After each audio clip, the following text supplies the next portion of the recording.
We are live. We are live. Welcome to Chatter Up. Today we are going to review Real Housewives of Atlanta, Season 16, Episode 6, Peace Interrupted. I will be your host today. My name is Joy. And I don't know where Kelli went or Demisio. But basically, we're just going to kind of recap the episode from yesterday. Hopefully, they'll pipe in before I start running amok. Here's Kelli. Okay, can you hear me now? Yeah. All right.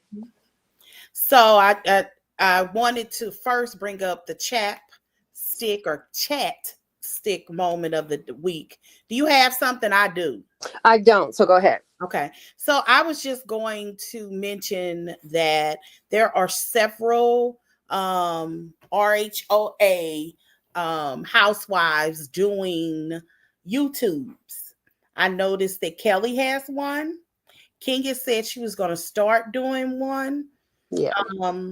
But Porsha has jumped the gun and has started hers.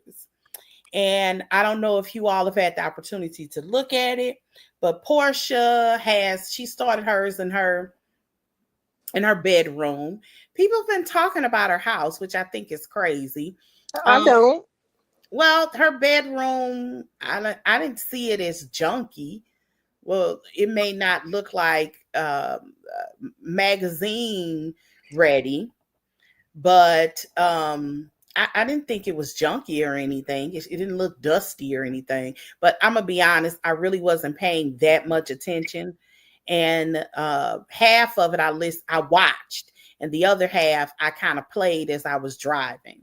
Well, today she's in her living room and she's doing the whole what you call the Jamaican boil or whatever, where you eat the stuff with your hands and all this. Oh, okay. Mm-hmm. So she's in her living room, or I guess that could be a kitchen, but it looks like a living room. So it looks like she's eating all of her messy foods from her beautiful couch. So it's a little off. Well, yeah, the first episode was her with a whole bunch of Church's chicken. She just had a whole bunch of Church's chicken. And one of the things that Porsha specifically mentioned that I thought would be interesting that we talk about was she mentioned that, I'll tell you what Kenya said, but Porsha said that one of the current housewives that's on the show right now is the one that gave her that tea on all of that, gave Kenya all of that tea on Brit. Yeah. And underneath her YouTube, Kenya responded and said that that's not true. And there was kind of a backwards and forward because people were saying that it wasn't just that. The people were saying that it was involved with that girl who was on Basketball Wives. Yes. Ming Lee I think is her name. Yes. Yeah, she's going to be on Basketball Wives this season. And apparently Ming Lee was supposed to get on, or she auditioned for Housewives, and Kenya wanted her on there because she would be kind of like an ally for her. But they picked Brit instead, allegedly. Yeah. And child, I don't know why they did that. I can't quite figure it out. Yeah, we're going to get to Brit. We're going to get to that because I do want to talk a little bit in detail. Did you have any other tea or a chat stick moment you wanted to? No, I don't. But let me ask you though about the YouTube pages. Why do you think they're starting them? Well, for one, unfortunately, they don't have an after show. I think that's quite sad. Because exactly, we got to sit through Beverly Hills and listen to the read. Yeah, allegedly the after shows were built around ratings. So at first, everybody was getting the after show. Then they were only giving it to Beverly Hills and to Then Salt Potomac. Lake end up picking up one, but Beverly Hills was Potomac had one, had it too. who? Potomac had it too. They haven't had it since season 6. They haven't Okay. had, they haven't had an after show since season 6. Atlanta did it. Atlanta had one. Had They after had show. one last season and probably shouldn't have had it, but they definitely should have had one this season. There's no way all the controversy that's surrounded around Kenya that they shouldn't have had one. I think it's crazy. And Beverly Hills was boring as sin this season, and he got one. Oh my God. And I enjoyed Beverly Hills this season. Oh, it was so boring. I mean, a lot of it I'm was. done with Beverly Hills. This was my last season. Oh yeah, absolutely. If they don't This change, was my if last Dorit or Erica don't leave, it's mine too. One of them got to go. Yeah. I don't give a damn which one, but one of them got to go. Yeah, they were terrible. I don't know if you all watch What's Happening Live. That's something else we could talk about. Watch What's Happening Live. There was a gentleman. I don't know who he is, but I think he's somebody's publicist or something. And they also had Brit Edie. And Brit was on there. Oh my God, that girl. We're gonna get into it. It's so unlikable. Oh my God. Oh my God. That girl is just not. I don't know why. And I'm not a Kenya stain at all. I say this week after week after week after week. I didn't like Kenya really as a person, but I did think she made a great villain. Yeah, and the guy that was on there with Brit said that he was planning to come on the show and go off on Brit. What is that? That dude hates Kyle Richards, by the way. He does. Ooh, he hates Kyle. I don't know who he is, but he did say he feels like she hijacks this franchise, and he's actually kind of right. It ain't no actually he is. I was so glad that somebody finally said it to Andy damn face. Yeah, I mean, even at some point, Andy was like, "What is your thing with Kyle?" He flat out said she hijacks the show.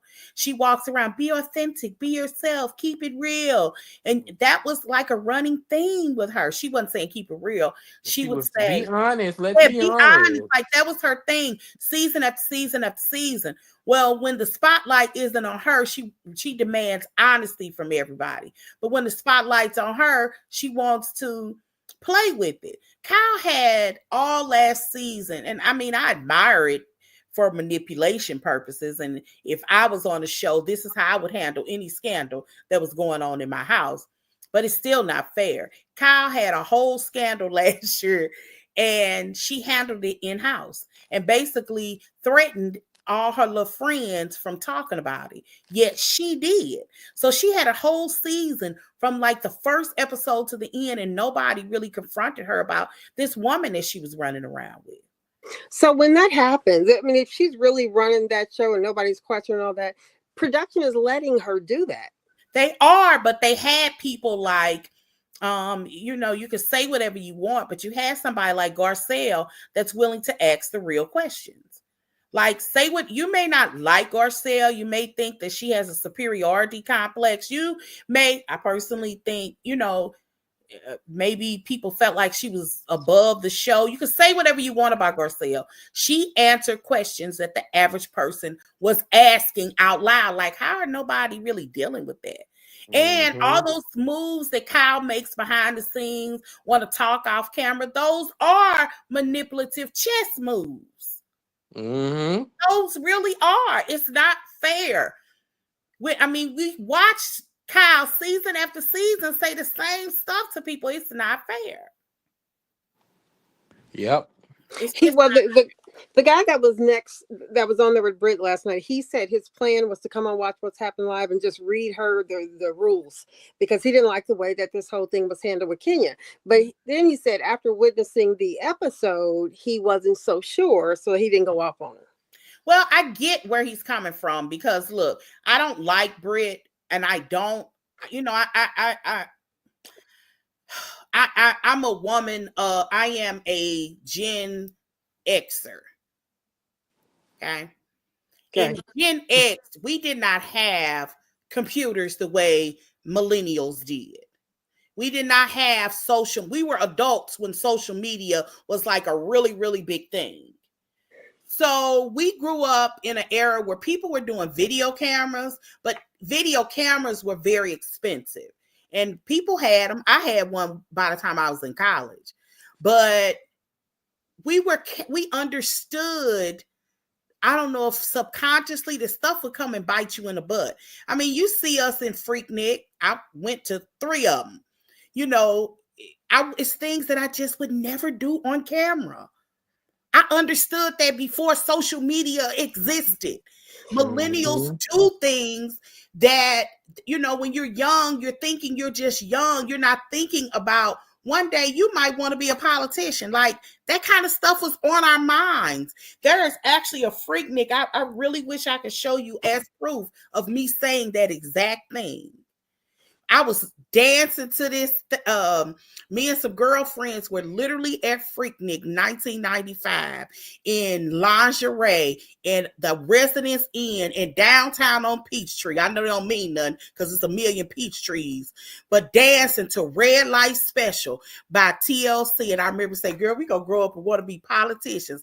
It's a laughter after it. Like, we understood that. But what do you think made the guy come on? What do you think stopped him from going off on Brit?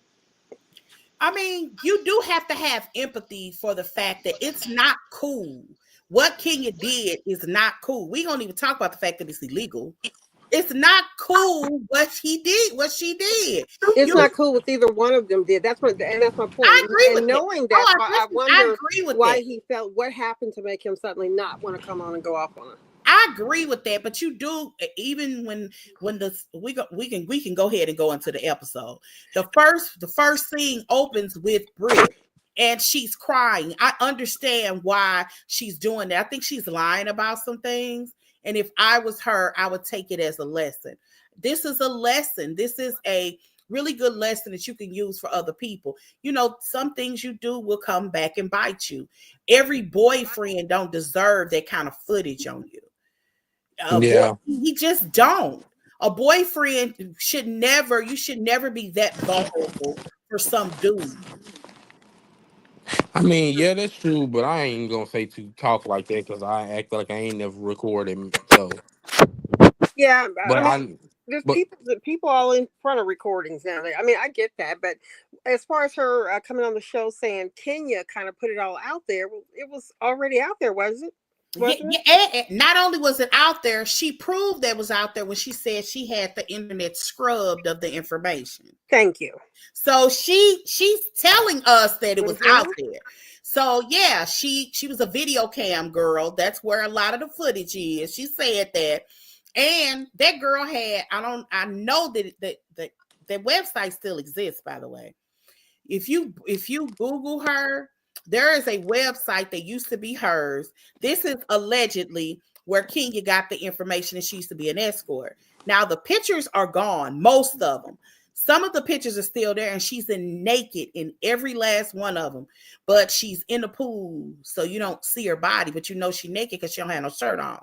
And her titties sitting on the I forgot what the outside of the pool is called. I forgot what this space is called.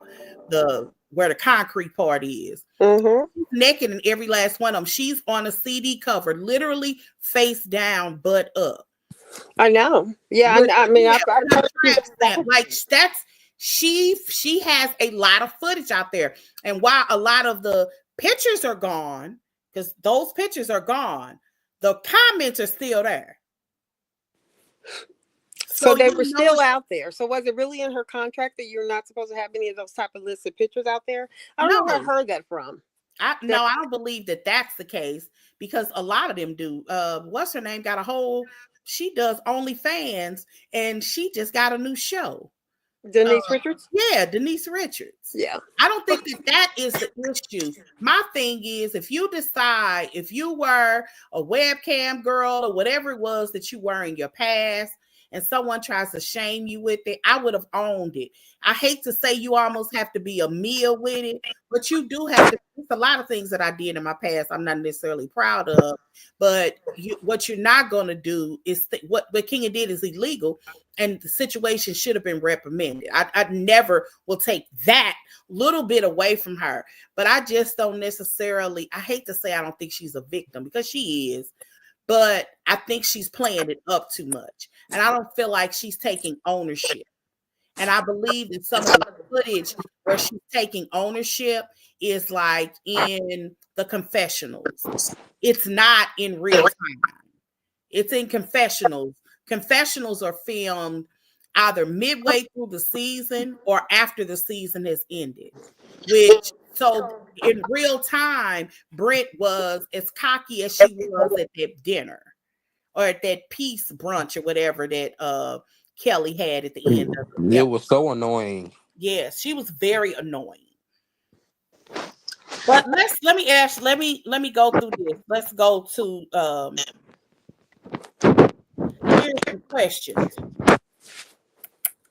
So I start off by saying that Brit is extra nasally, if that's a word. What is up with that? So did they mess up some cartilage or something up in there? I mean, I don't know, but it's something up with her nose. Ridiculous. Yeah. I wanted to start there. I also think nasal that eating. It was illegal and immoral, but it should be a lesson that you should not do SHYT. I said Y instead of I. That was like, come on, put your step on mute. Oh, I'm sorry. Okay, I was wondering what don't do stuff that will likely come back and bite you in your butt. And if you do come on a national platform in today's age, know that people will dig that up. Had Kenya not dug up that information, y'all know and I know that it would be circulating around the internet right now. Of course it would. I mean, I think everybody's even heard of her. We know what's out there. We've heard it forever, and some people have seen it. And I think that's why some people are really questioning, well, did Kenya really bring these out here? Yes, Kenya, you did. It was wrong. But they were already out there. Yeah. And that's Kenya's, and if y'all look at Kenya's comments in real time and ones that she released last week, she's been very clear. Because something that Porsha said she was underage. And then Brit said that today. I was saying that Brit keeps saying when I was a teenager. Yep. She keeps saying that, and in the very first episode, she said she was in high school. Yep. So I don't know. This is one of the things that when Porsha said that, I've just closed my eyes. That makes what her do things that Porsha say reckless. Because if she was under 18, that's child pornography. If she said she's underage. And I don't know how true any of this is.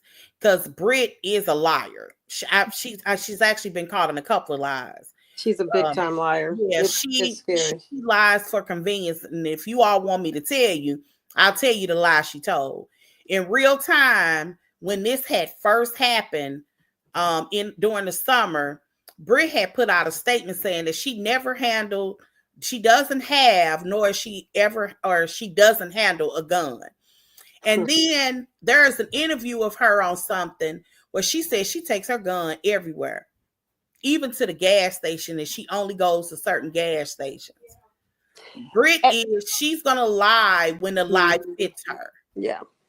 But here's the thing about that lie. Bravo. Come on. You didn't know that?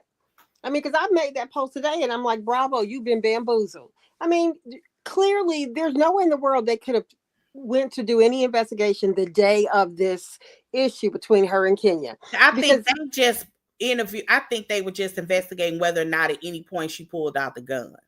Because you could talk about a gun all day long. Yeah, you can talk about it, yeah. But hers was basically a threat. It wasn't, I have this pearl handle with me, let's discuss my gun. No, hers was basically a threat. It was a veiled threat. It's what's legally called a veiled threat. Mm-hmm. So when Andy, asked that question, did you really have a gun? Well, Andy, do you think she's going to say yes? But she's Yes, told us in another video, yes, I have it with me always, always and always. you did. And they let her get away with it. And that's the part that irritates the living crap out of me. Mm. Kenya, listen, ain't nothing right about what Kenya did. I ain't never going to pretend like it was or anything. But she definitely is not the only one that should have been reprimanded, because Brit is full of shit. I agree. I definitely agree with that. Now that's the part I agree with. Like, I'm not saying, one bad situation doesn't excuse the other. Mm-hmm. But I do think even if hers was just a couple of suspensions for a couple of episodes or something, it should have been some kind of reprimanding. Maybe Kenya wouldn't have did what she did. Maybe she still would have. Because what's crazy about that information, had that situation, had Kenya just had her opening and it just opened and they were meeting, the next day at whose house did they meet at? Kelli? No, Shamia's. And they were meeting at Shamia's. Mm-hmm. Then and Kenya had a chance to confront her about, you talking about a gun. Girl, you was a whole video hoe. You done been on so-and-so, and I saw a picture of you and so-and-so. They would have beeped out his name. You giving him fellatio, like any of that, I don't think Kenya would still be there, because we can talk about receipts all day long. Even if she had them on her phone and showed them, that would have been cool. I think Kenya's in trouble because she did that in an open forum and it was outside of Housewives. Well, the fact is, she didn't do it alone. I will never believe that Bravo producers that was on that set did not see what she was about to show. I mean, and they allowed it. It was on the floor. It was right there. And if y'all go back and look, at some point I remember saying, where'd she get them posts? Them posters wasn't there before. Like, somebody gave those posters came from somewhere. Right. And then they were just saying, yeah. And then Brit saying on all her interviews with her little cosplay costume on, looking like an accountant, because we all she's saying that what Kenya did was so much worse than what I did. I'm like, really? Do you really believe that? It is. Well, the fact is, it's not, because what she showed was a picture that she should not have showed. Horrible. She's definitely illegal. in the right. Illegal. It's illegal. Horrible, illegal, whatever. Yeah, nothing right about that. I'm not, and I would never change that. But who could have gotten unalived in these situations? The one with the pistol or the one with the picture? The part that makes it the thing that makes it, some people think is equal footing, is because it's unrealistic in today's age to have a background like that and think won't nobody pull your stuff up. That's really the issue, if you want to keep it a buck. We're in an age of information. Like, if people don't like you, they start digging. And she knows that. Yeah, and she came on the show anyway, so none of that is Kenya's fault. It's unreal. And I get your point, Callie. Your point is, being exposed from something you actually did. It's not like Kenya lied or she made up something about you. That was your work.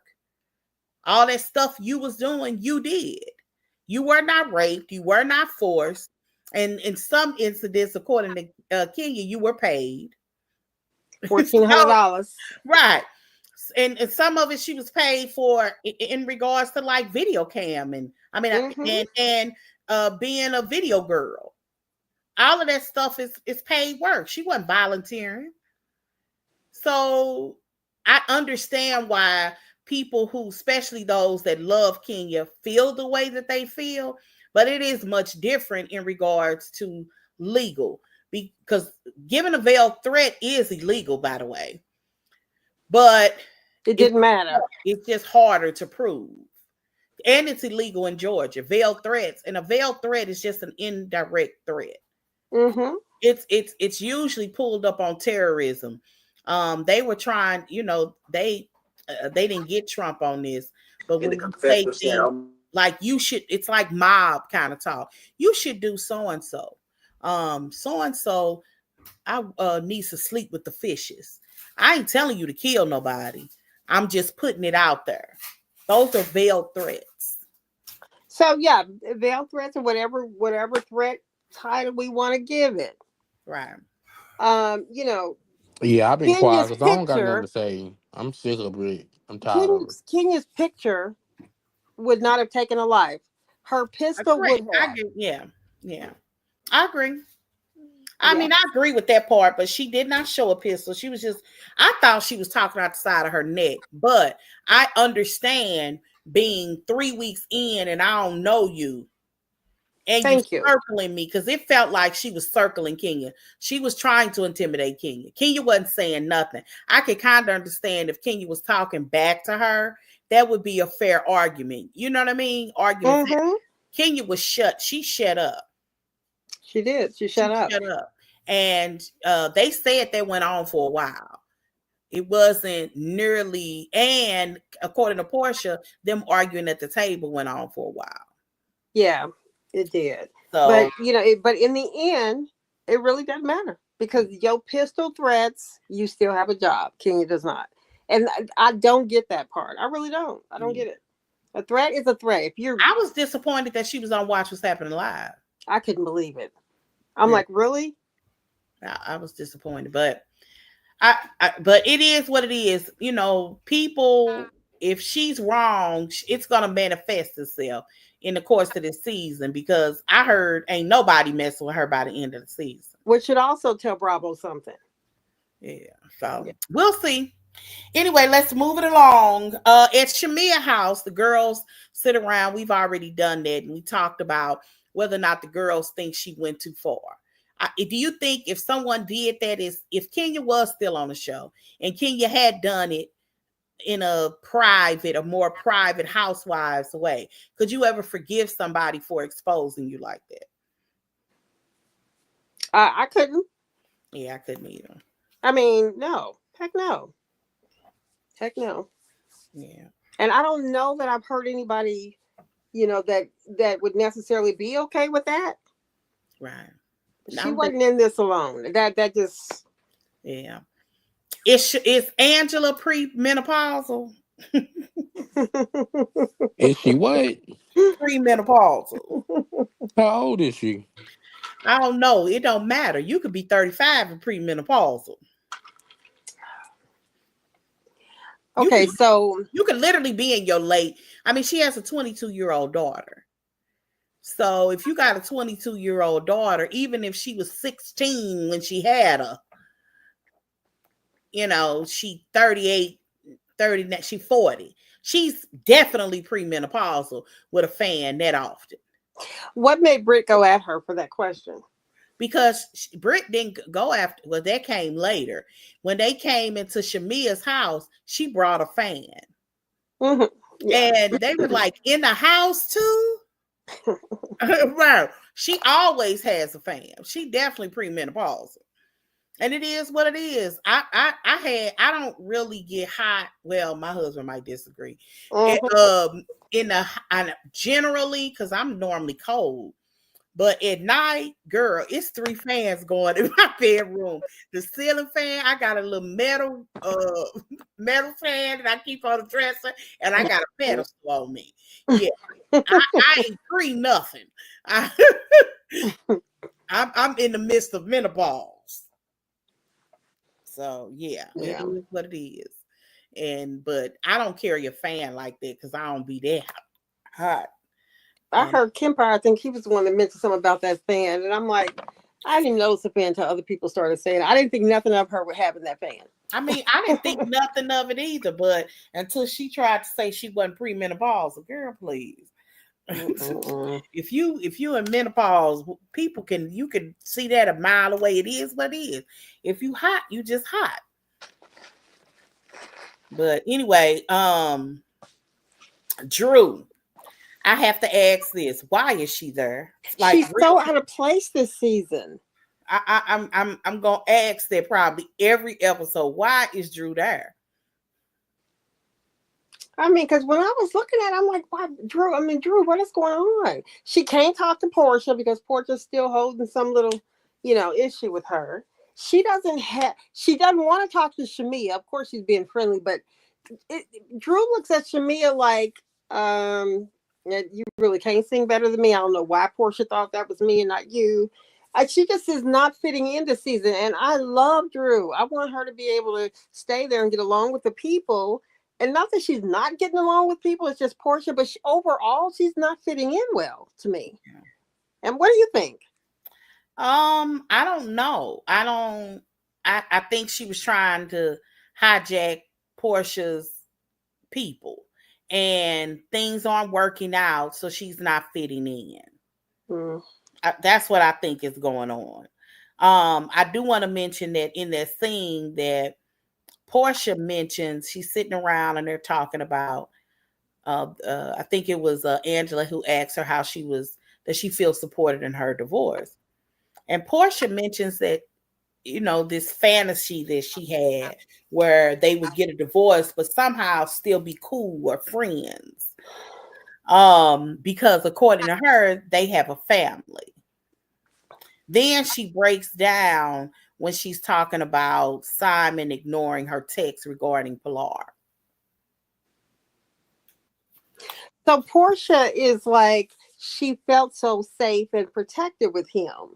Mm-hmm. And my thought when she said that is, how did you feel safe and protected with somebody else's husband? No matter what they were doing, you announced your engagement to a married man. How would you ever feel safe and protected in that situation? Well, seriously, I'm gonna get way past that because they did announce their engagement in May, which was poorly done, but he was divorced by the end of June. And his wife at that time was pregnant with the gardener's, with the assistant's child. It doesn't matter when they were divorced. You're saying that, but I think it does matter. I will understand if Fallon was this wife at home, and losing her husband to some girl that swooped in and stole him. Fallon had given him away. I think you're missing what I'm saying, though. I think you're missing what I'm saying, and I don't want to argue with you because you said it a lot. We've been talking about this for a couple of years now. You keep repeating the same thing. I do, but in this case, this is a comment we haven't talked about before today. Porsha on the show said, "I felt so comfortable with him and safe with him." Mm-hmm. How was that possible? Because she spent a year with him, unmarried and engaged, and they got married. And I will imagine that any man that is an older man was a gentleman. And to her, he probably was presenting his best self. It's kind of like with Nene. Nene said in an interview a couple of years ago when she was talking about Greg asking her out. And he kept asking her out, and she went on this date. She wasn't really interested in Greg, but he was a nice guy who was spending some money with her. So she decided to let him go out. I don't think she was really tripping off Greg, but he took her out and he showed her a good time. And she said, all she kept saying is that was a nice date. And because she hadn't been dated before and Greg dated her. So I can imagine that here's a little older gentleman. When you're dealing with these young guys, they don't really know or really haven't been taught. And I'm not saying it's not every situation because, there's no such thing as every situation. But a lot of these young guys don't really know how to date a girl. And I think that Simon was dating her. I think he was courting her. I think he was romancing her. He probably made her feel like a lady. And he was saying all the right things at all the right time. And one of the things that she said, which is a really big deal, even if you find out later that it's a lie, when a man could tell you, you're safe with me, and he shows up for you, even if you don't believe it initially, you begin to believe it. If he's saying what he means what he says. So, and I do believe that when Porsha talks about why she left Simon, I believe her because I read the indictment. I didn't read the indictment. It's a girl on TikTok, and her handle is "I'm not a lawyer," but she read the indictment and she explained it. Simon was a scammer. We all knew that. I don't think we knew he was a scammer because everybody that knew him prior to Sheree came on the show. Other people would come on the show. It was like a couple of people. Simon was a pretty popular guy in Atlanta. And Sheree, you remember she was going on those Africa trips and stuff. She was like, that was his airplane. We would find out that one of the reasons he was being sued, because I think Porsha said this was one of the first clues, is that that airplane wasn't his. He had promised to buy it. He was using it, but he didn't purchase it. And if y'all have a second, if y'all feeling bored in the car, go to the handle on TikTok. I'm not a lawyer, but she reads and explains that entire indictment. His name is not even Simon Gabordia. Yeah, I know. Like he has, and he's essentially was being sued by the government because he had gotten a green card under what they say was false pretense because he had lied about some things. And one of the things that he lied about, because he changed his name, because he didn't had all kinds of issues. He's been deported. He's come back. And one of the things, credit card fraud, EIN, y'all remember back in the 90s? For you old heads, remember people was doing EINs for Social Security numbers. Simon was doing that. But the what got him in trouble is on his when he filled out the application for his final green card, they said that he lied about his felonies. I don't think anybody is surprised to hear that Simon lied. Yeah, so the felonies, you can have felonies and still get your green card, but there's a max. And I can't remember if it was 3 or 4, whatever it was, he was over that number. Whatever that number. And that's Simon's issue. And I will agree that, getting involved with somebody who's not divorced is always immoral. I'm not trying to try to pretend like that's not my issue. I'm just like, when people throw away their husbands, in a worldly world, he's fair game. And these aren't religious people. In a worldly world, you fair game. Your wife pregnant by your assistant, he fair. The husband is fair game. So it is. The husband is still a husband. I don't know why she would, feel so comfortable with that. You can love who you're gonna love. That ain't my point. But when you feel that way, and he's not even out of his other commitment for whatever the reasons are, then you're setting yourself up almost to come down like she's feeling now, all sad and heartbreaking. All the stuff that you know what he was doing. That's all. I'm not sure how we got there, but yeah, no, I don't. I think she did that to herself, and I wish she had not. Latoya she said the season is awkward because we don't have enough OGs on the show. You think so? I know that what we have, I don't see anybody being able to lead this show. I knew Porsha couldn't lead the show. I remember saying that before. I was like, I like Porsha, but I don't see Porsha leading this show. Porsha is not neutral enough to lead this show. So Porsha she's sad for me this season because she's not where she wants to be, She doesn't have her man on her arm or somebody else's man. She wants to be in the situation of a family. I think we've heard that every season. We know what she wants. And in this year, most of the people on there, let me see. I was about to say most of the people actually have a husband this season. Is that true? Let me see. I think so, actually. Well, no, because Drew is divorced. But more people are on there with husbands than not. And I think that... Oh, yeah. True. I think that makes... I think she's really sad about that. And so I wish she wasn't. I wish she was in a better place. Yeah. I think that's probably why she's sad. And Porsha said that when they started filming, she was just in a bad place. And she just had to brush it off. And she was like, when they started filming, that's when she actually started coming out of the house because she had been kind of isolating herself. Yeah. So without some of the OGs in their normal capacity, it does feel like we're watching a totally different show. Yeah, it does. That's what, yeah. Now that part is true.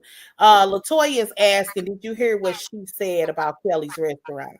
Who? No. Porsha? No, I don't remember specifically. Tell me. And then she says, what's to forgive when the images are up? That's true. Okay, thank you. That's true. It seems she is. I'm in my 40s and menopausal. Yeah, I know, girl. I'm 51.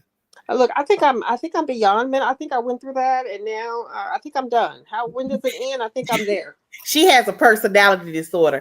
I compare Porsha with, I don't know if y'all used to watch Girlfriends. Mm-hmm. She's Joan.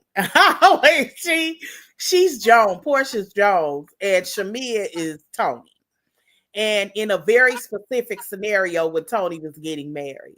One of the things that I noticed as I was watching this is that Shamia really is trying to be there for her though. It's a trip. It's interesting. Yeah, when you're watching this, and I'm like, Mm-hmm. one of the interviews that Porsha did, I don't know if the season, I don't know if she was doing promos for the season, or it could have been like after the first or second episode. And somebody asked her about her friendship with Shamia because apparently Porsha didn't share her song. Porsha said it wasn't sent to her to share. And then she said, "Are y'all still friends?" She said, "Well," she kind of alluded to, "Well, I got to watch the rest of the season and see." And I'm like, as I'm watching this, every time I see Shamia showing up for her, it's kind of sad to me. It is very sad. I mean, because the way Shamia got up and went to hug her when she started crying over Simon on a couch, like she does every season she's on, when she's going through a breakup, she'll get on the couch and start crying, and she wants everybody to come around and hug her. And Shamia did not hesitate because in her mind, she's being a good friend. That will never be reciprocated. She will never do the same for Shamia. I don't think. Let me go back a little bit. One of the things that she mentioned, Porsha, was that about the situation with her daughter, and her daughter asking about Simon. So Porsha sends this text to Simon about Pilar and was like, she asked about you and he read it and didn't respond. I don't want to say, do you think he has a right? That might not be the words, but do you think he should be looked negatively at because he didn't respond regarding Pilar? Well, had this been a normal relationship, then yeah, it does look bad that he doesn't respond. But no, I don't think he should look bad now because they didn't come in that kind of positive situation where 3 years later that beautiful baby girl should expect that he's going to respond to her. I mean, just put it out there. I think it's heartbreaking, but that's what you get when you intentionally step into a bad situation. How are you going to be mad at him for not responding when, if you think about it, he was somebody else's husband when you met him, and the child is not his, and now he's gone. He's trying to figure out how to take care of his other kids. How many kids did he have? 4 or 5? So Yeah. I think it's heartbreaking to me to see that he didn't respond. And in real time, he didn't respond, and I think that's tacky, but I'm not shocked. In real time, Simon was really on Porsha's head because Porsha does get the house. Porsha had sense enough to put in her prenup about her staying in the house for a specific period of time. I don't know if it's a year or 2 years or whatever.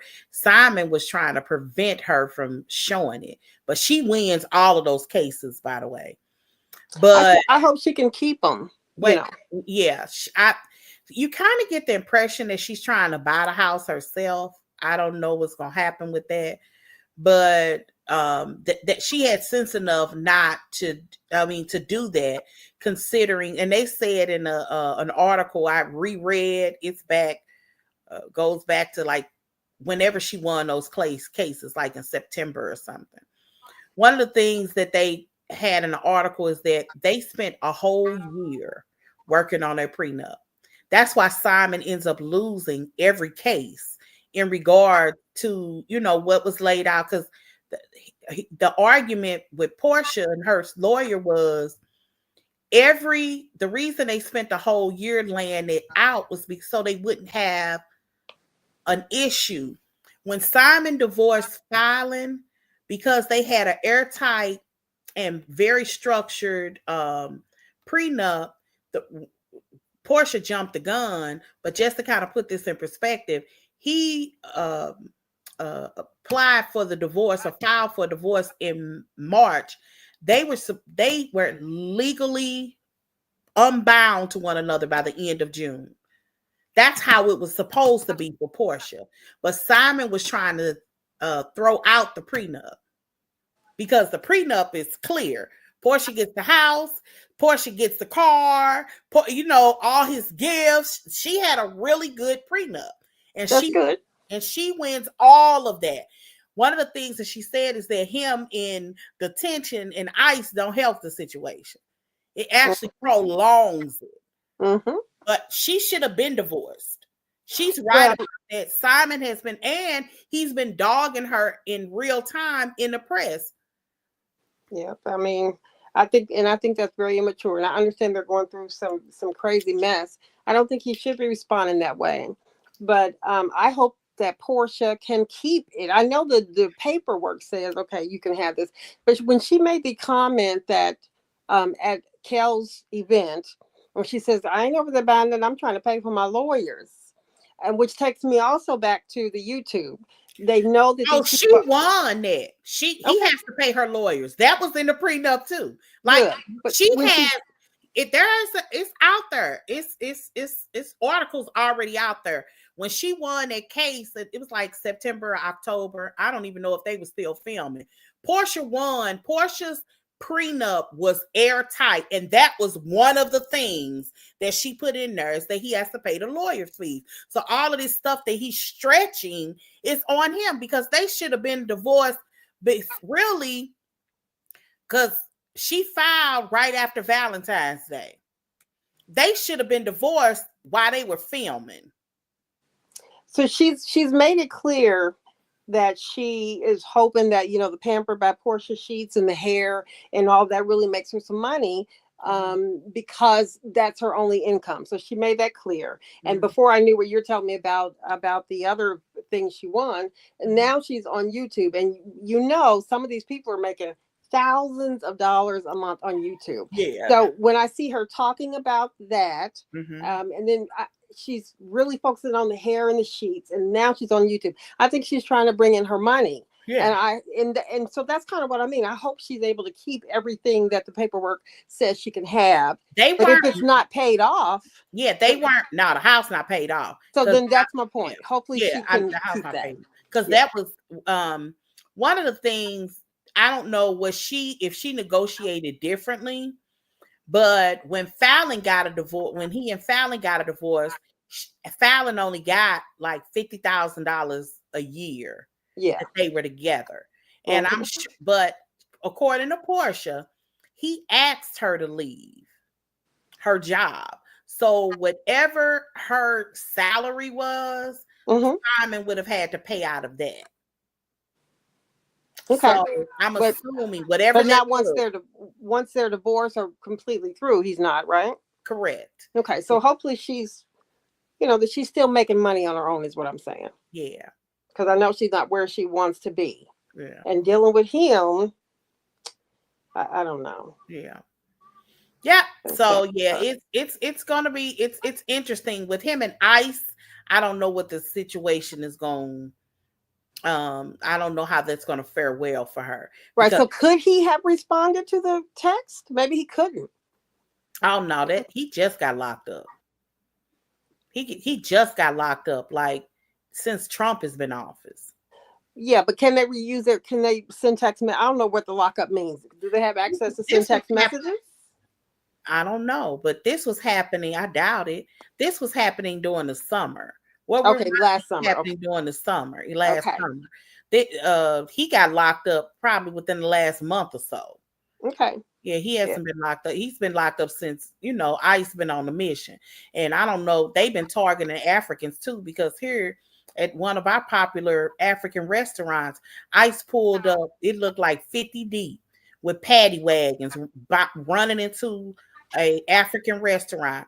And over there by my cousin's house in St. Louis, off of Natural Bridge, where it's a lot of Hispanics, Mm-hmm. Asians, they was over there so deep one day. I was like, they on a mission. And people were warning people online that ICE has been, they're here. Yeah. They're And, here. I don't oh, know and about y'all city, but I've seen yeah. them personally.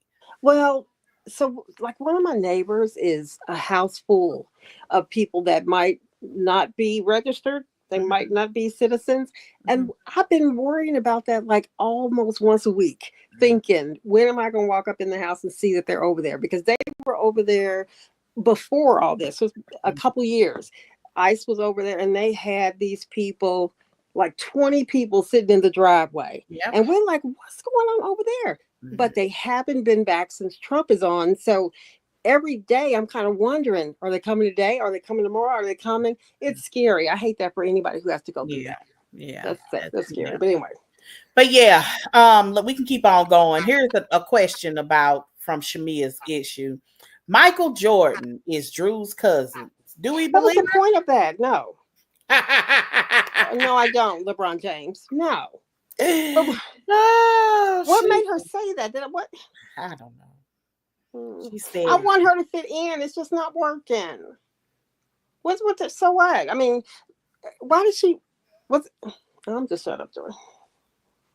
I don't know why she oh, brought that up. Latoya's saying that no, they don't have access to a phone. She worked in an ICE center as a nurse. Oh, okay. They don't have Okay. access to texting or computers. So Oh, maybe she, that's why he hasn't responded. And so maybe if Porsche hears that, it'll make her feel a little better. I don't like seeing her cry every year because somebody's not done right. yeah. Especially when you know how much she wants it, you know. Yeah, I don't think that Simon was a good choice. Not because it didn't work out. Some things. Oh, Breakfast Club and When everything. in it, I will agree that when it starts ugly, sometimes it's just ugly. Yeah, and what's weird though, just as a fan, to see her and you know what she wants and she doesn't have it, and when she gets legitimately sad and crying because she sees somebody else with it, it's like you hate to think, God, she wants this for herself and doesn't have it. She Yeah, can't hide her feelings when stuff like that comes up, in yeah, my opinion, and yeah, it's kind of hard to see her like that. yeah, yeah. I agree with that. I Yeah. definitely agree with that. Next question. Let's move it along. Kelly and her daughter Chloe chop it up.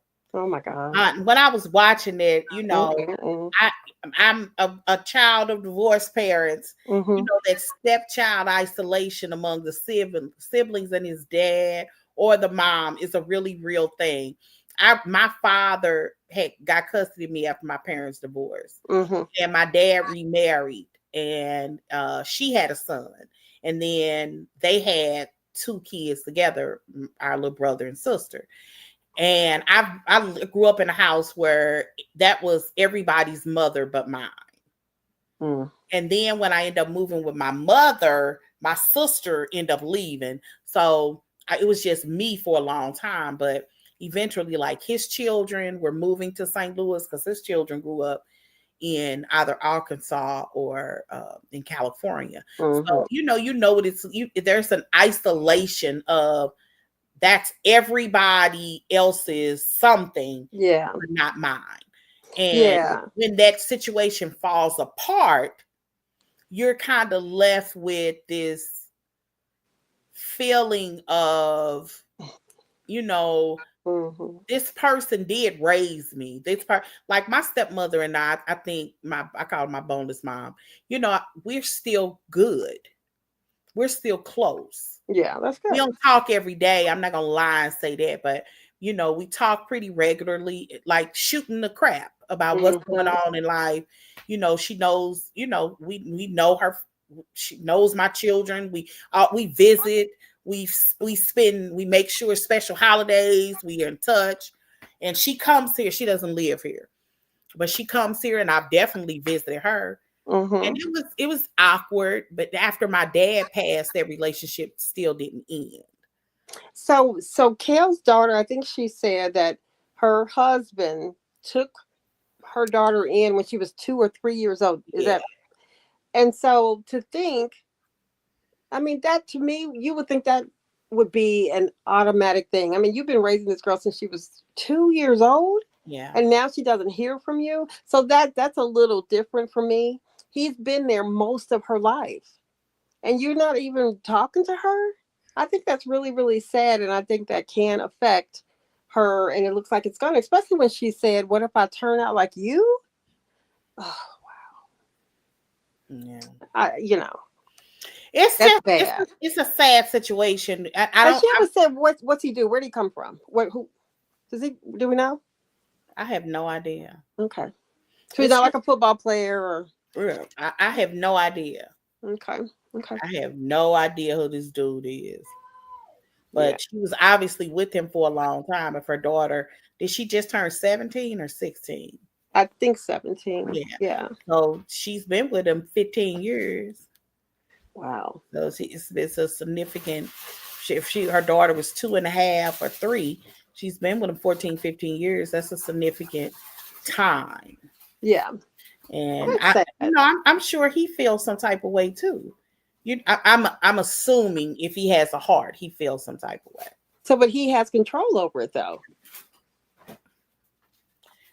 Maybe he thinks he doesn't though. Maybe. I don't know. Yeah. I don't know this guy.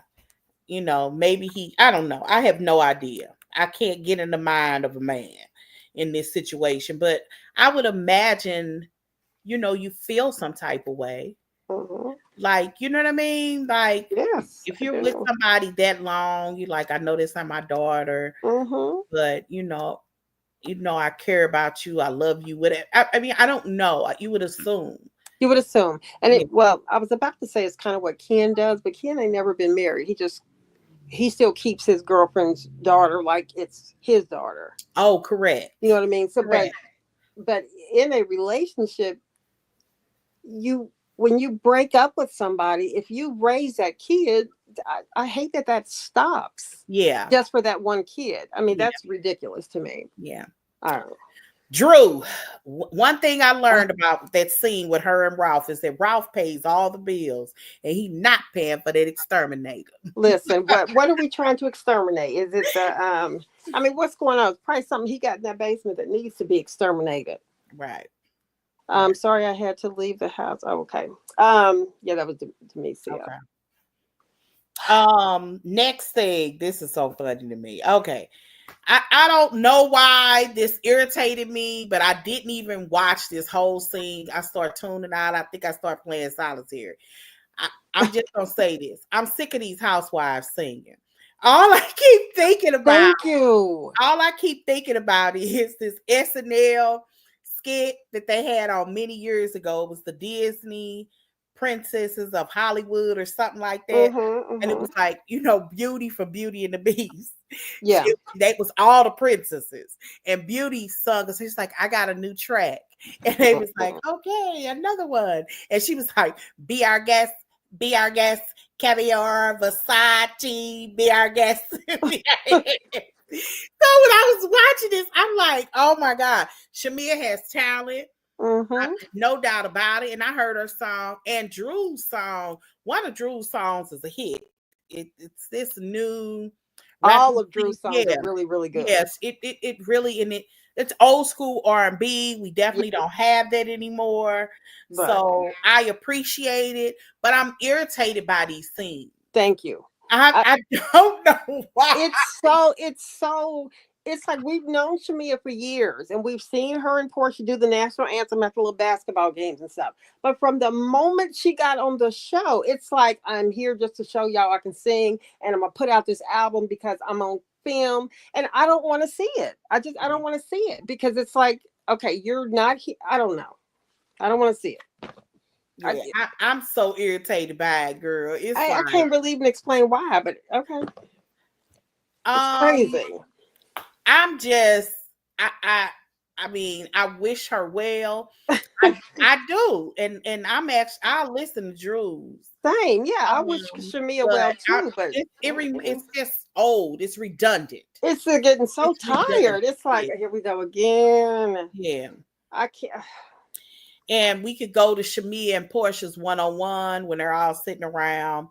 And, this just reminded me of how terrible of a friend Porsha is. Yes. But one of the things that I thought was funny is that Porsha said that she's having a war with an influencer husband because in real time Simon is eating her up online. He is in real time, and it's funny a little bit, but then it's kind of jacked up, and you kind of are reminiscing with how he treated Fallon online. Yeah. You're like, oh, that's him. He's a whole girl. But did he go in? They didn't go in as hard when it was on Fallon, did he? Well, we knew that it wasn't that he went in hard. Because Fallon really didn't go backwards and forward. Yeah. He made it clear why he divorced. We knew in real time that Fallon was pregnant. We knew in real time when he filed for a divorce, he was like, because remember, Simon filed twice. He filed in like January and he drew it back. And then does he seem like the type of guy that would do that? And then he filed again in March. This time he had video proof. He didn't put cameras, and he didn't seen the boy walk in the house real late at night after he's out of town. And he put that online.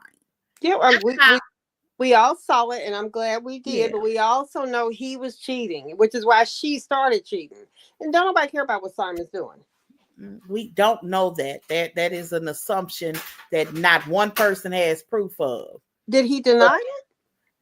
I don't know if it was ever asked because I'm tired of litigating it because it's been asked. No, I'm tired of litigating it. Anyway, the girls, Kelli decides to have what looks like a lemon squeeze. And I thought that the setting was really pretty. I like that blue and that yellow. I thought Angela got her fan again. And they all arrive. And this is the first scene where Brit is going to film with everybody since the debacle with Kenya. And believe it or not, when I was watching this, Kelli, I thought maybe had the juice to lead this franchise. And I do like Angela a little bit more. I think Angela is going to make a good housewife. Initially, I thought she was boring, and she still might be. But Angela ain't no. I kind of thought she was a pushover. Really? Yeah, I thought she might be. This was like she catches shade. She's not afraid to, You know what I like about her? That little sneaky smirk she gives. Yeah. Yeah. I'm like, Angela, she's funny. I like her so far. I do like her. Yeah. Well, I didn't know whether or not I'm a like her. It's still out, but I do like how she handled the situation because she was finna call Brit out because Brit again is a liar. She wants empathy or sympathy. And instead of saying I may lose my license, she said she told people she did lose her license, and all she did was ask her a simple question like, off what grounds? That is a normal, like, you can't, just because you didn't have a pass pictures when you were young, that don't make somebody lose their license. Well, that's when I knew that again. The Brit was lying. Why are you going off her so quick? You didn't tell the lie somewhere, and you know you're about to get busted. Yeah. That was weird. Yeah. But Angela got that smirk on her face as she's saying that. On what grounds? It's like Angela so she knew she didn't. Absolutely. One of the things, I don't know how Angela, if she was paying attention, we didn't see that part, but Kenya did say something about her business and fraud. Right. So allegedly, Kenya, it ain't no allegedly, there was fraud mentioned. Yes. Her business was abruptly closed, by the way. Oh, I know. Yeah. I think I put one of the video. I think I might have DM'd that video, but I definitely uploaded it on our TikTok page with the girl, the blogger that has been investigating everything Brit has said about her businesses. Mm-hmm. It's almost like a 30-minute comedy show. She goes all the way in. So something is off. But yes, something allegedly Brit has been at least accused of doing some scamming stuff. Yeah. Apparently, she was supposed to open up a studio, and some people had invested in that studio. I don't know if it was supposed to be an exercise or yoga or something. It was something dealing with like body wholeness or something of that nature. And they said Brit took the money and ran. Yeah. Well, they also said that there's one, she was selling her pamphlets or something. Yes. In the pamphlet, it said something about, and if you type in this link and it doesn't work, that's on you. You ain't getting your money back. Right. And I'm like, did she really put that in there? I mean, just hilarious. She's done something illegal. It's just a matter of what can be proven or what they've tried to prove. I don't know that we'll ever know that. Right. She'll just blame it on the, just blame it on Kenya. Some tea. Kevin said he got some tea. Go on and tell it, Brit. Kevin, go on and tell it. So anyway, yes, we need the tea. Brit comes to this table on fire because she's irritated to learn that the ladies have spoken to Kenya. Yes, which I think is crazy. It's like, do you really think they're just sitting at home waiting to talk to you? I didn't get that. Yeah, I was actually surprised because I would have wanted to hear, if for no other reason, to see if she was sorry or wondered did she go too far, or is she sorry because she's in trouble, or is she, if for no other reason, because I don't know, maybe I wouldn't have, I don't know, but she didn't want Kenya to be mentioned. That part was clear. Yet she mentions her when she said, "You want to twirl on over here? Quit using Kenya's little phrases." She is such a Kenya fan. She is. I was like, did she just say that? And then that's when Drew kind of stepped in there and kind of questioned her on it. And then Drew had to make it clear, well, no, I'm just saying. I mean, I support you, but we see your shade, Drew, and we agree with you. Yeah, she is such a Kenya fan. I told y'all from the first episode, y'all was like, I don't know if she's a fan. I was like, no, she's a fan. She been sitting at home with me watching all these seasons of Housewives of Atlanta. Yes. Because I know all, your catchphrases and what you're most known for. I do too, honey. But she know more about Kenya than that Monica on Salt Lake City knew about any of them. This girl has been studying Kenya for some time. Yeah, what she should have done is been a real G and aligned herself with Kenya. Kenya would love that. Kenya would have loved that. Yes, she really would have. Yeah, she would have loved that. That's what she should have done. Like, I've been wanting to meet you. I don't know. You'd have missed Kenya more. Like, you suit their head up. You don't try to go against them like, you shade my ring. Girl, no. Yeah. Everybody shade your ring. It still just makes me wonder. Oh, I will say this. I don't know if I mentioned this earlier. I can't remember. On Watch What's Happening Live, this proves that nothing else happened. I kept thinking there was a scene that was missing. Like maybe her and Kenya had some kind of backwards and forward that we didn't see. It had to be something. It feels like something is missing. Why is this girl so obsessed with Kenya? Well, last night on Watch What's Happening Live, Andy flat out asked her that. He said, did something else happen? So Andy's asking the same question we are. And she says, well, people just don't know. She's been at me since episode 1. Wait, and she just doesn't like me. So yeah, that was it. It was all about that ring. She came in here, a fan, didn't like Kenya, like I didn't. She didn't like Kenya. So instead of, just kind of letting things happen or just play coy, she's very obviously a fan.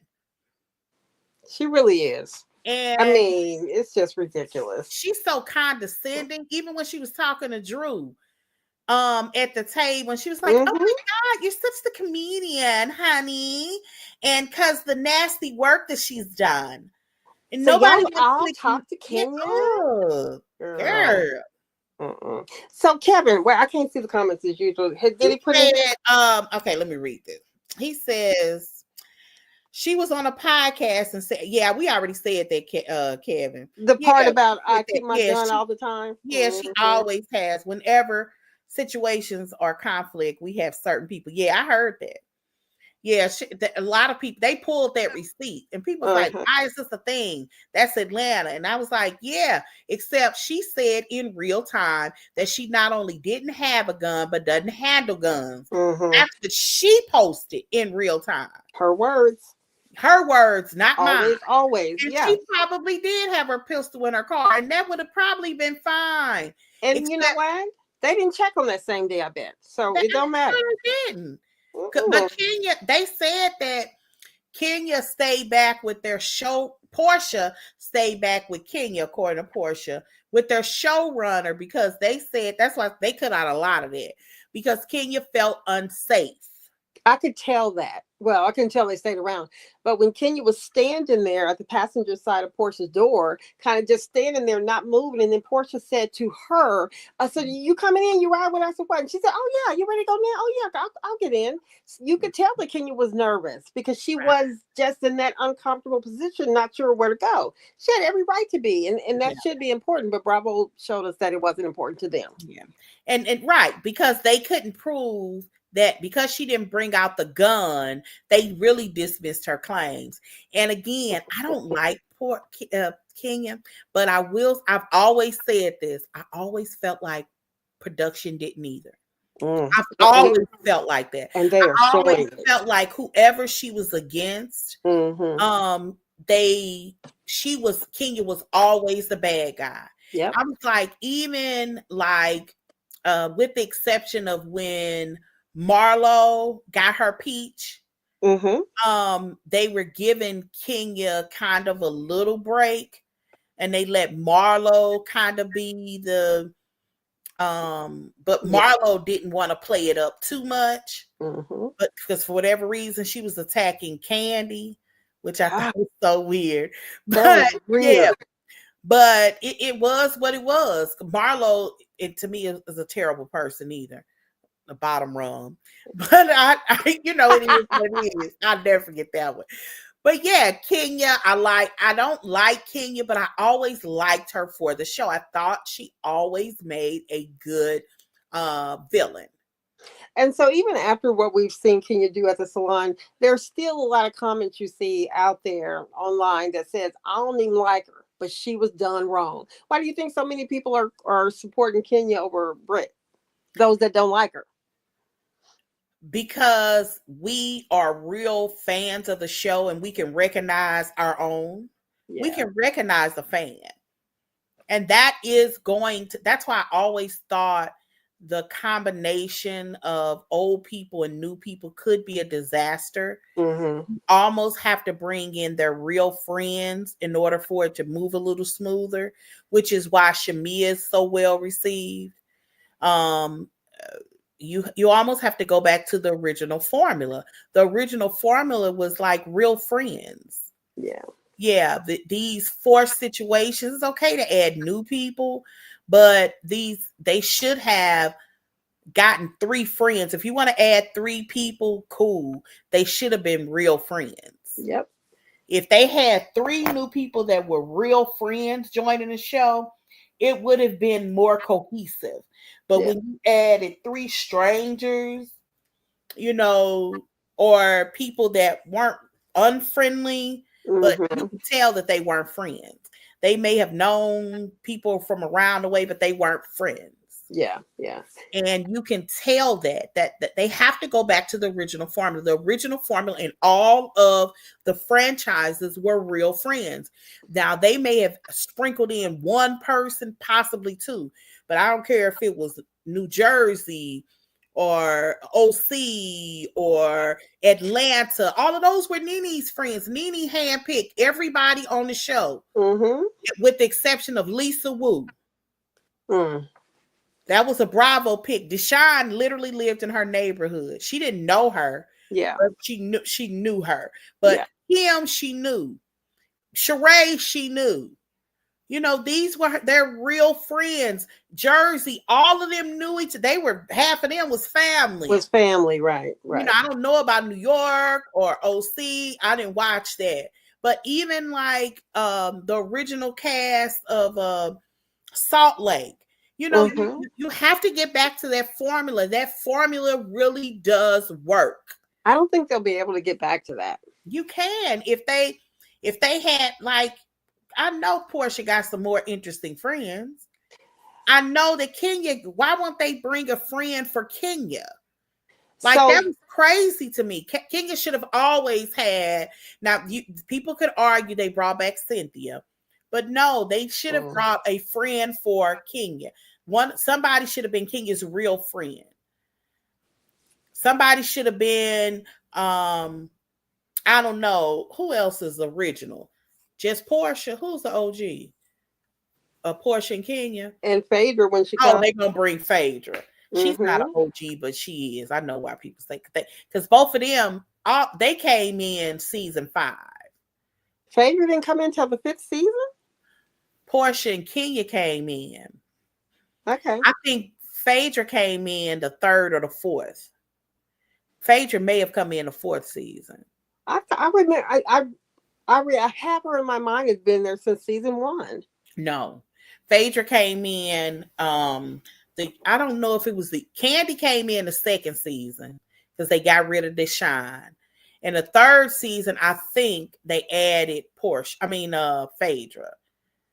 No, was she there the same? She was there. I saw. I really maybe it was the 4th season. Phaedra was not there the year when Lisa Wu. Maybe Lisa Wu and them left season 4. Lisa had 4 seasons. Yeah, she left the 5th season. They had a solid cast. That's Phaedra was there, Porsha was there, Kenya was there. That Kim left because Kim was pregnant and she had gotten married. So Kim had those spinoffs. Yeah.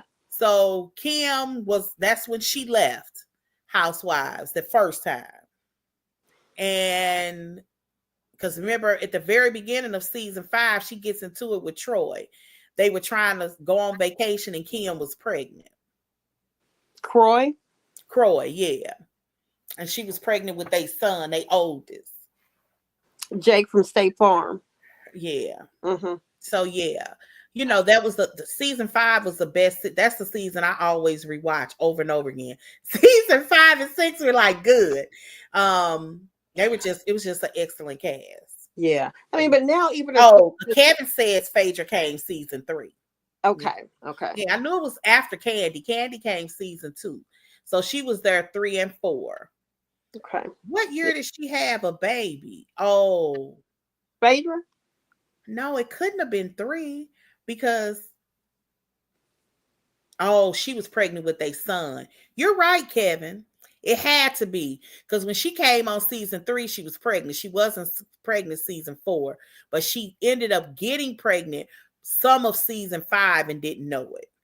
So when she was doing the exercise things, Phaedra was actually pregnant because that's the reunion that she shows up at very pregnant. Okay. Yeah. But anyway, it is what it is. That episode ends, you know, they're arguing with Brit, who's snarky with everybody. Oh my God. She's short-tempered with too many of them. And it's like there are people that want to be on her side.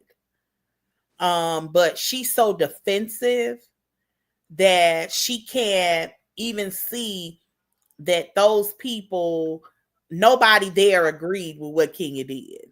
Yeah. And I know she had to be embarrassed when she watched the episode, yesterday's episode, because nobody was fending for Kenya. If they were, they cut it. But but that says a lot. I was glad to see that all the girls were a little bit upset and all of them end up leaving. I was really glad about that. And Kel said, I'm not going to watch her do that to my friend. So to now hear that her and Brit are not even speaking, this is definitely going to be something that Brit is selfish about. Yeah. She's ignoring how much these girls have supported her right now. Yeah. She's ignoring that. It's not enough for her. Yeah. That's what happens. Yeah, that's why she's gonna play the victim to the point. That's why Angela said you hide your hands. Yeah. Like you're just, let's talk about your part in this. Yeah. Don't try to act like you didn't threaten that girl with the gun. Because we could talk all day long while you didn't say, I will shoot you. Let me go get my Glock. Let me go get my pistol.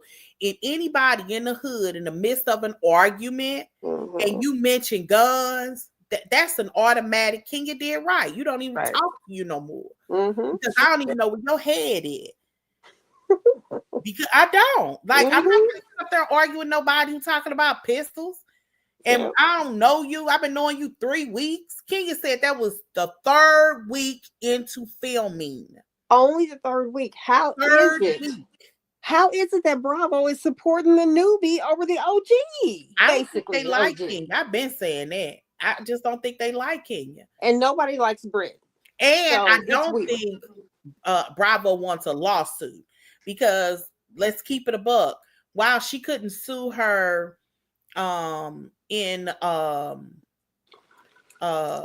court is that? Not criminal, but civil court. Brit had every right to go to the police. Did she go to the police? No, but Kenya could have been in serious trouble. I mean, Martell got in trouble by sending a picture to his wife. But there was a little bit more. What Kenya would have gotten into by showing the pictures in front of not just the TV crew, because let's keep it a buck. The TV crew was never going to show those images, but she did that in front of several strangers that weren't even have nothing to do with the show. So when Brit said, when she was talking to her husband, she said, my clients are calling, questioning me. Come on, your clients wasn't there. And if it wasn't showed, they didn't allow the film, the phones in there, I believe is what they had said. Nobody could take pictures. Who called you? Which one of your clients? They definitely had pictures. I've heard, and they had recordings because I've heard what Kenya said. Kenya told me, so look at this hoe. Yeah, we heard the voice. Yeah, we all heard that. And we saw the video. We actually saw the billboard. Somebody took a picture of the billboard. So do you think Brit's clients were in there? Because she said, my clients called me and said, what are you doing on the billboard? I think this went viral. And we knew in real time back in June or July when this happened that Kenya blew up images of this girl. And we didn't know the nature of all of them, but we knew that there were texts because somebody actually took a picture of those texts. That's the stuff that we saw. And we heard about the picture and the pickle or the eggplant. We heard about it. We didn't see it. So yeah, you didn't have to see those pictures, but just hear what was happening and open up a blog and be like, what? Yeah, if I knew her, I would have been like, girl, what's going on? Yeah. Who her client are is the mystery because her business has been closed for years. So that's what I want her clients. I don't know what's up with that little story. I just don't know what's up. What do you think about her conversation with her mom? Somebody made a comment about the mom and they said, hold on, I want to read it. It said, her mama was like, girl, get away from me. This ain't nothing new. Somebody said that about her mom. So we know your mom has already heard this and she is not trying to be bothered with you right now. Yeah. I don't know. I thought her mom was kind of interesting. Playing this up. She's trying to play this up, but the reality is, her little daughter was a little loosey-goosey. Well, she said, and this is the kind of stuff I told you this was going to come back and bite you. Yeah. Like she was out there. Yeah, and this comment says her mom is even annoyed by her. Yeah, like you're like, out get over it. Yeah. You're out there. Like she was out there. All of us know somebody. We got a sister, cousin, friend of friend who we tried to tell them they need to slow down, but they thinking they the hot girl. And she said that she's been having people against her all her life. Yes, that's her problem. It Any pisses me woman off. that sits around and talks about she don't have no friends and Mhm. women don't like her, that's a red flag in itself. That's a It's you so funny. I mean, it really is. And I'm like, Brit, okay. And it's bad because nobody thinks what happened to her was right. But come on, Brit, chill. Anyway. She should have taken this like Mia and been like, the hoe is here. Yeah, Me's like, like, yeah, I didn't listen. do things that I was proud of when I was younger. You live and you Yeah. learn. You can't slut shame me. Everybody is my daughters. Everybody go through whole phases. I mean, that is a really good point. Okay. Because me is like, listen, okay, well, I wasn't exactly dancing. I used to serve pork chops. Okay. What did she say? She Lobster. It was lobster, is that what it was? Mm-hmm. She stood up for herself. Don't try to slut shame me. Like you can't, and that's, and I'm glad that she did that because Mm-hmm. Candace used to do that to Ashley. She used to always make it seem like Ashley was prostituting herself. And a woman that has a handle on who she is or who she was and where she's going isn't really ashamed of that. Like, girl, yeah, I was young. I was 19, 20 years old. I was making easy money. You know, I ain't necessarily proud of it, but it was what it was. I survived it. I'm HIV free. So, and what's your point? And I think that's why we all kind of fell in love for Mia for that short amount of time. Yeah. Mia was like, yes, the hole is here. Okay. Right. Oh, that was so funny. That's how you have to take it by your past, you have to be able to embrace it. You really do. It makes you the woman that you are. I don't know how much. I don't like women to try to slut shame women. Right. But I'm annoyed by women that don't own it. And what is it that Cynthia said? Listen, it's almost a compliment to be a hoe, but a whore? Oh, that was so funny. Oh, that tickled me. Of all the things she said, she was like, "Hoe, that's almost a compliment." Yes, it's like, oh my God. Yeah. That was so funny. And it's so true. I mean, I could tell you some stories. It's true. The reality is we've all done things that we're not proud of, but you should own it. If like own it. It is what it is. And what's next? Girl, you ain't did nothing you weren't proud of. I was 20. I'm 35. I lived a whole life. Yeah. Oh, yes. Things I could tell you. So anyway, that's it. Oh, I wanted to tell you that there are people that have taken pictures of the very last scene of them doing the cha-cha slide, not the cha-cha slide, but the what is it called? Electric slide or whatever. Oh, okay. And they said, "Oh Lord, they ended like a Tyler Perry." They was like, what is this? It was corny. But they don't know how to entertain yet. They haven't found their footing. This show has not found their footing. Kenya could have led this. Yeah. They have not found their footing because I don't know what they're going to do because Porsha's not in a position to lead it this season. No. Drew is uncomfortable in her space. Cynthia's only a friend. So, we're really expecting these newbies to kind of lead the season without Kenya. And Phaedra's only going to be there for how many episodes? 1? I don't know. 6. She gets 6 episodes. Yeah, and the rumors may be true. Allegedly, the reason that Phaedra comes in because they couldn't find her footing. Like somebody has to lead this. There's a lot of people saying it can't nobody do it. They sound like Donald Trump, but Miss Lanithia leaks. Hi, Angela. So yeah, there are a lot of people. Oh, you saw the Brit tape? Hey. Oh, I told you it's out there. Look. Oh, you saw? Is that what you said? Kevin said. I saw the Brit. If they were going to expose it, regardless if Kenya did it.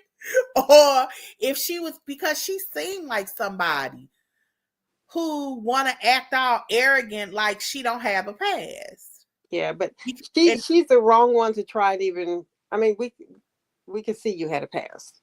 Okay, how you want to say it? She don't look like she'd been at church innocent over in the left pew.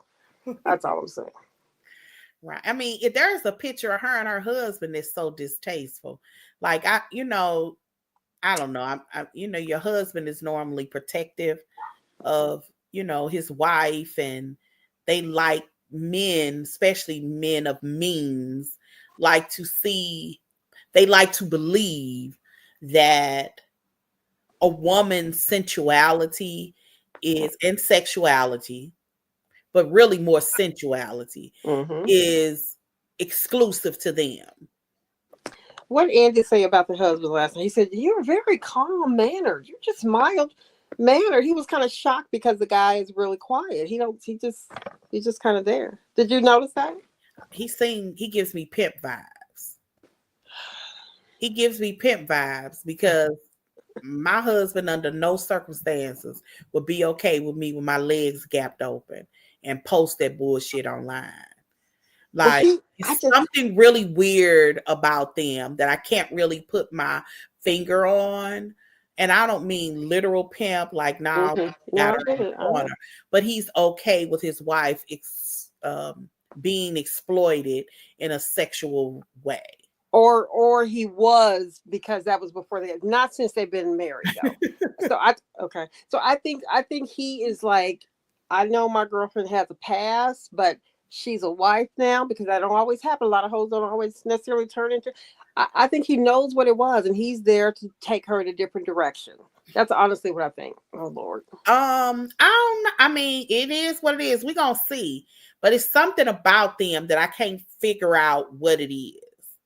Listen, maybe we'll get a better view in there. These men at this point, then seeing what happened when you're on reality shows, because right, they know what they're avoiding the cameras. Shamia said every time the camera crew was at their house, her husband was walking out. Like she said, they don't want to be on cameras because they know that they say something wrong, they get towed up, business get, we're in such a world of, where it's too easy to be turned on. Right. So if I was Shamia's husband, I wouldn't be on the show. To me, if men had sense, they would be like Greg. Even if it's fronting for the TV show, the best thing that a husband could do on this show is support their wife. That's the best thing that they could do. Not like Eddie. I mean, Greg definitely with what Eddie be doing? What you saying? Eddie supports her to the point where it's annoying. Supports Wendy on Potomac to the point where it's annoying, where they plan everything to the point where it doesn't feel authentic. Right. Like the time Wendy said, "Don't you say Mia's name." Yes. Stuff like that. Whereas Greg, not that it was perfect, because they certainly had disagreements, especially in the beginning when Greg went on that TV show, on that radio show. But Greg was also the guy that gave us we zeroed out. We zeroed right. Ain't that right, Greg? Yeah. Honk the horn on their ass, Greg. Like Greg knew how to support Nene. Greg was everything. Yeah. Baby, you need me to hold your purse? I got you. You need me? I got you. He knew how to that be time there. That her and Kenya was at that little, everybody was dressed in white, and Kenya was trying to talk to Nene, and Nene's walking away in the back house saying, "I ain't talking to you, Kenya. I ain't talking to you." And here Greg is following her, twirling around to Kenya, like, "Step off me" or something. He was the best. Yes, he was. Greg knew how to support his wife. Yes, now he's also Gen X, or he might even be older than that. He might have even been older. He may have even been a boomer. I think he may have even been a boomer. He knew how to support his wife. These new cats don't know how to do that. Yeah. Because you can support your wife without getting in anybody's business and being able to say, I don't want to get involved with that, but baby, I got you, long as you happy. And listen. That's all you have to do is listen. As long as you good, whatever you got to say. Like women do it to me all the time. When he going through something or he's involved with something, you support your guy. You show up for dinner. You look pretty. If he don't want you to talk, you don't. If he wants you to talk to the other man's little ugly wife, you do. Ooh. You show up for your guy. Yeah. And he should be able to show up for you, especially when you bringing in money for the house. Yeah. So I don't understand these new cats. Ain't no way my husband could tell me on national TV. I tell him I love him, and his response is love is important. that ain't no Negro. No, you And got. she's used to it because she was like, Yeah. okay. As her and her mom walked downstairs, she's used to it. So I mean, he's definitely not a boomer. He's a young dude, a younger dude. They handle things different. Yeah, he was. He said Kevin says that Peter was entertaining. Peter was entertaining, and he did support his wife, but Peter got involved too much. But he became a peach. He became Patricia. Mm-hmm. But I do agree that one thing that Cynthia said, I 100% agree with. You can't put my husband and talk about my husband or his business or what's going on in his business and not expect him to have an opinion. Now, I agree with that. Yeah, yeah. And, I definitely agree with that. But you almost have to take, because he didn't really get involved. Apollo didn't really get involved. Not for real. He'll sit back and watch stuff until you ask him. But he didn't want to. He was a real one in regards to he didn't let Phaedra play in his face. Like if he didn't do nothing, you knew it. I'm sick of these pictures. I ain't dancing. Mm-hmm. I ain't doing this. I'm not doing that. You know, and if Phaedra's out there, she wanted him to do a little bit of everything. Tea parties. Listen, yeah, he was like, no, right. He didn't want to be bothered. Yeah. So I mean, you can support your wife without getting involved. But Peter was just super involved, and I think that Apollo had a decent balance. I think that what's his name was involved too much, but it was what it was. I understood why. He's also Todd. Oh, Todd, for the most part, he would stay out of the mess, but there were times he was in the mess. But there were things that they brought him into. Like, in my opinion, your husband really shouldn't have been a topic of conversation if the person that said stuff can't say it to his face. Like the whole thing about, I heard he swerves himself in a better situation. I'm like, you don't. What man? Like we do as women. Like if you why would you be with a guy that wouldn't be able to elevate you? Yeah. Like most of us, you're not looking for a meal ticket. Candy may have been one, but you're not looking for a meal ticket. You're looking for, like, if you got the opportunity to date somebody that's famous, cute, and gonna give you some babies, why wouldn't he? Yeah.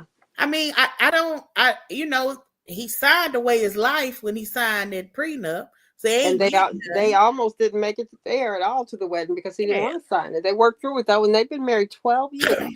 Right. When you think about that, we've been watching this stuff for 12 plus years. Yeah. Time just goes really fast. Yeah. But no, I think Candy and Todd did it right. Oh, we've been watching it longer than that. We started watching Atlanta when I just had my 16-year-old now, who will be 17 in August. I was on maternity leave when Atlanta premiered in 2008. Atlanta premiered in 2008? Wow. Mm-hmm.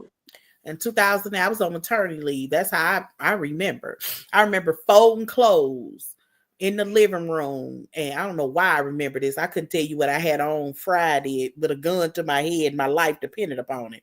But I didn't realize it was that. It sounds weird because I was in the hospital March 9th having my baby of 2009.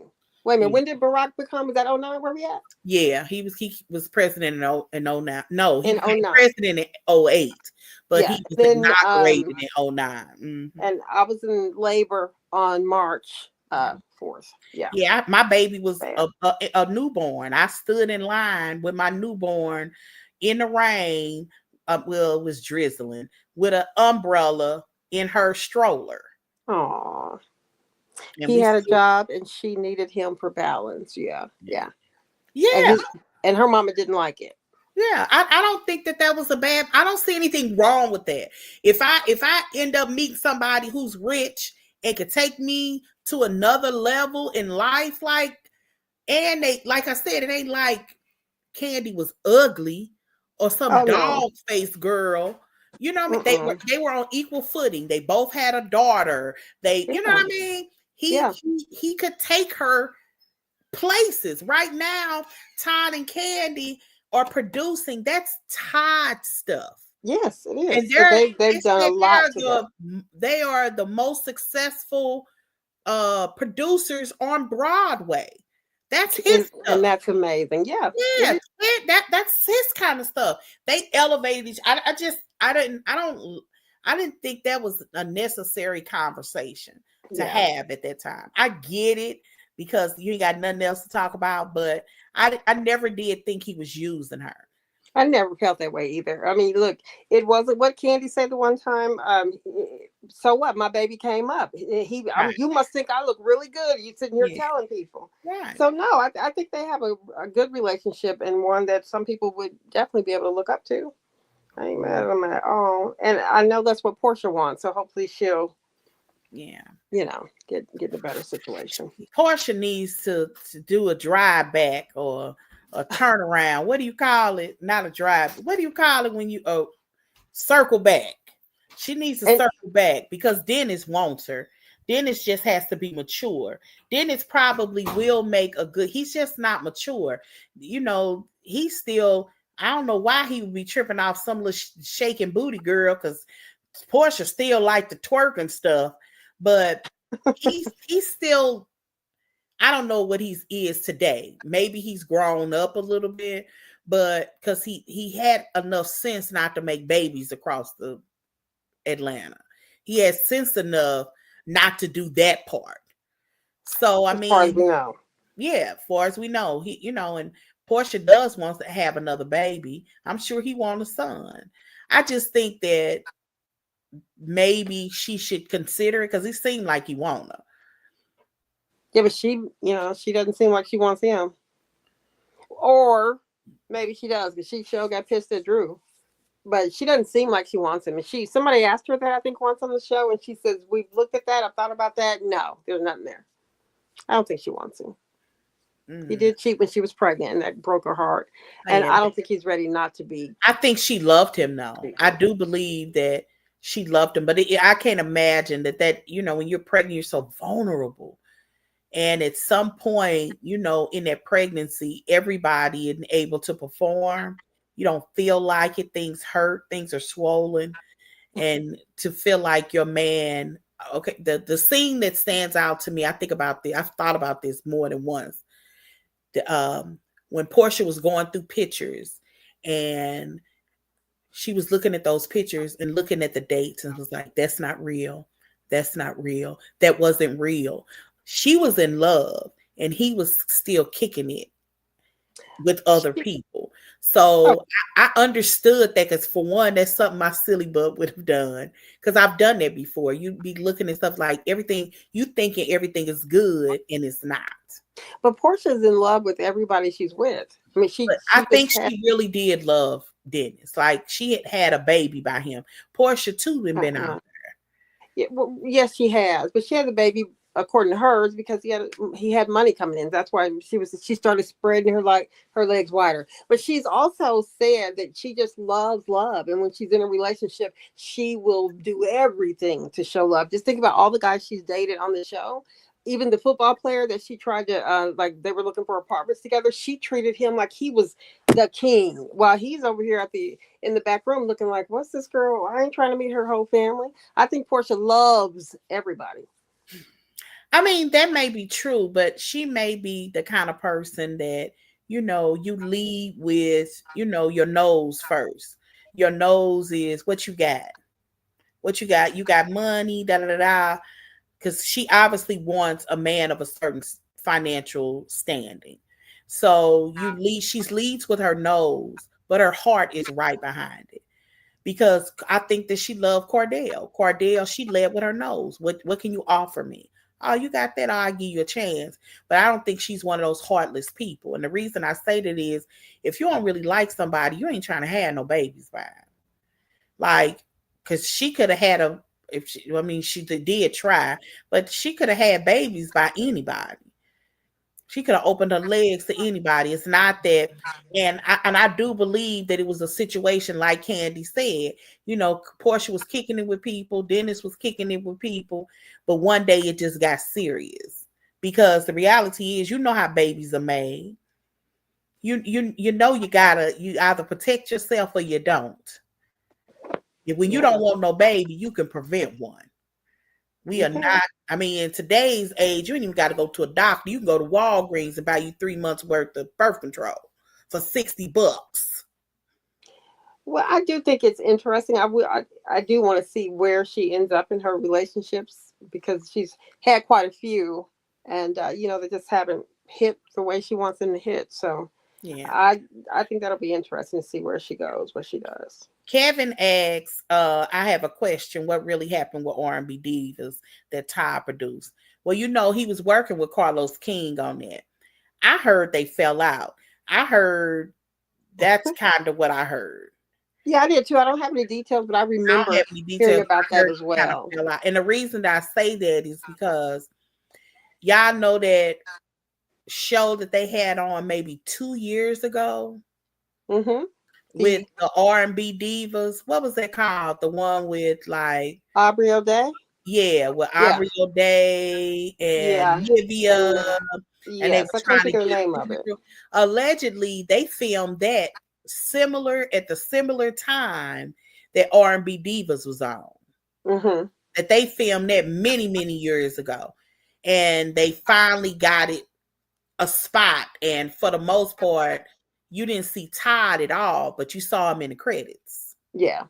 So they definitely look like they had some different roles somehow, but yeah, it doesn't sound like, I wonder if Candy has something to do with it. It didn't sound like they got along too well. I think it did, because allegedly Carlos King bought the rights to the story of her group. Of Escape. Oh, that's so tacky. And Candy ain't holding back. Nah. She let you know up front. No, I ain't got nothing for him. I don't like what he did. So. I heard that. I keep hearing that the Atlanta pool is small, but it's a lot of money. I've heard that. My daughter lives in Atlanta. She's only 25 though, but she's independent. She lives on her own. She works well, 6-figure salary. So she moves in a certain pool of men. Mm-hmm. And she works in a male-dominated field because she works in tech. How old is she? 25. 25, okay. So I've heard that. But she also, my daughter really don't deal with dead men. I'm saying it, she likes a conscious man. My daughter ain't like, she don't like men that are like, she wants some kind of consciousness inside of them. My baby grew up in the Nation of Islam. I'll just leave it at that. Okay, yeah. So she ain't looking for no Muslim, but she needs some kind of consciousness in them. But yeah, it is what it is. But all right, y'all, we're going to leave it there. I enjoy Let me tell you this real quick, and then I'll shut up.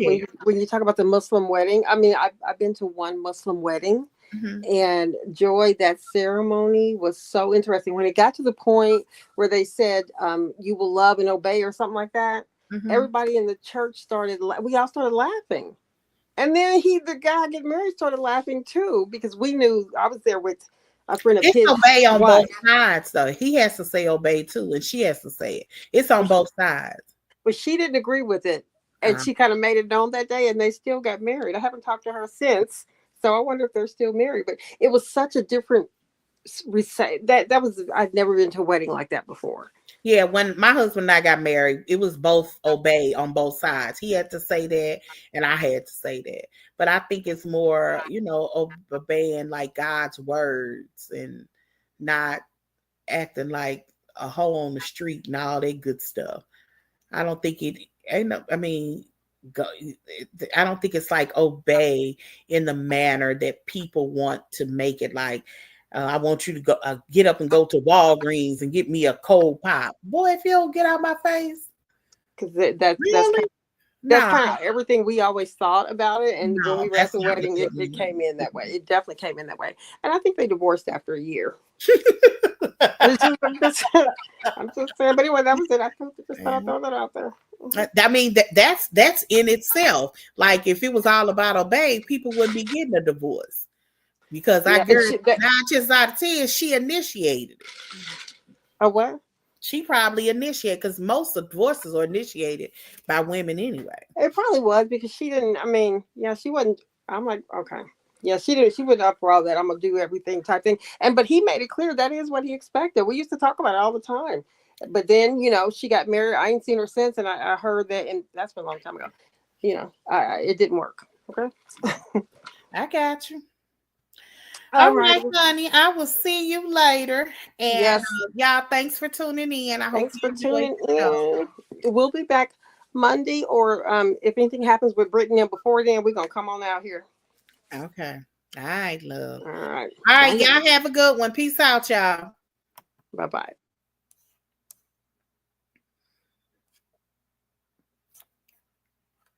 Peace.